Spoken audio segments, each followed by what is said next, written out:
Social മീഡിയയിലെ നിറസാന്നിധ്യമാണ് ആദിലയും നൂറയും. Big ബോസിലൂടെ ഇരുവരും ഒരുപാട് ആരാധകരെ നേടിയെടുത്തിട്ടുണ്ട്.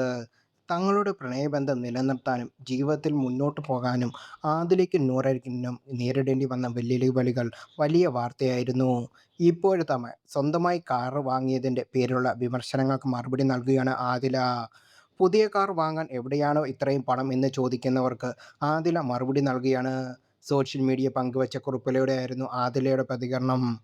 "ഞാൻ പുതിയ കാർ വാങ്ങിയപ്പോൾ ഒരുപാട് പേർ സന്തോഷിച്ചു. പക്ഷേ ചിലർക്ക് താല്പര്യം മറ്റൊന്ന് അറിയാനായിരുന്നു.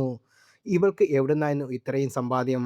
അടുത്ത ഒരാൾ എന്നോട് ചോദിക്കുകയും ചെയ്തു, സബ്സ്ക്രിപ്ഷൻ ആരംഭിച്ചതിന് ശേഷമാണോ കാർ വാങ്ങിയതെന്ന്. സത്യസന്ധമായി പറഞ്ഞാൽ ആ ചോദ്യം ഇന്നും ചിലർ എങ്ങനെയാണ് ഈ സ്ത്രീകൾ കാണുന്നത് എന്ന് പറയുന്നുണ്ട്. എന്തോ കാരണത്താൽ മിക്കപ്പോഴും ഒരു സ്ത്രീ എന്തെങ്കിലും നേടുമ്പോൾ ആളുകൾ അവളുടെ കഠിനാധ്വാനത്തെക്കുറിച്ചുള്ള ആദ്യം ചിന്തിക്കുക. അവർ നോക്കുക ഷോട്ടും കട്ടുകളും ഒക്കെയായിരിക്കും. ഒളിഞ്ഞിരിക്കുന്ന കഥകൾക്കായിരിക്കും. അവരുടെ സ്വന്തം ഊഹങ്ങളോട് ചേർന്ന് നിൽക്കുന്ന വിശദീകരണമായിരിക്കും.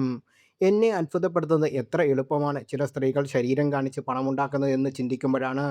അവൾ തൻ്റെ കഴിവിനും തൊഴിലും ക്രിയാത്മകവും ബിസിനസ്സുകളുടെ വർഷങ്ങളുടെ കഠിനാധ്വാനം കൊണ്ട് നേടിയത് അതെന്ന് ചിന്തിക്കാൻ സാധിക്കുന്നില്ല.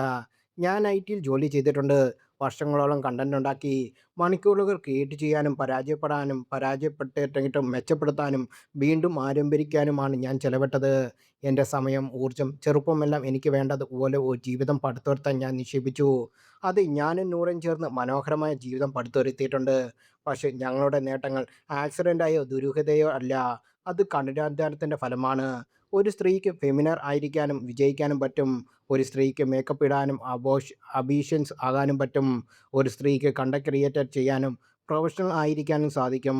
ശരീരം പ്രദർശിപ്പിക്കാൻ നടത്താതെ തന്നെ ഒരു സ്ത്രീക്ക് സമ്പാദിക്കാനാകും. എല്ലാ വിജയിച്ച സ്ത്രീയുടെയും കഥ നിഗൂഢമല്ല. ചിലതൊക്കെ കഷ്ടപ്പെട്ട് നേടിയതാണ്.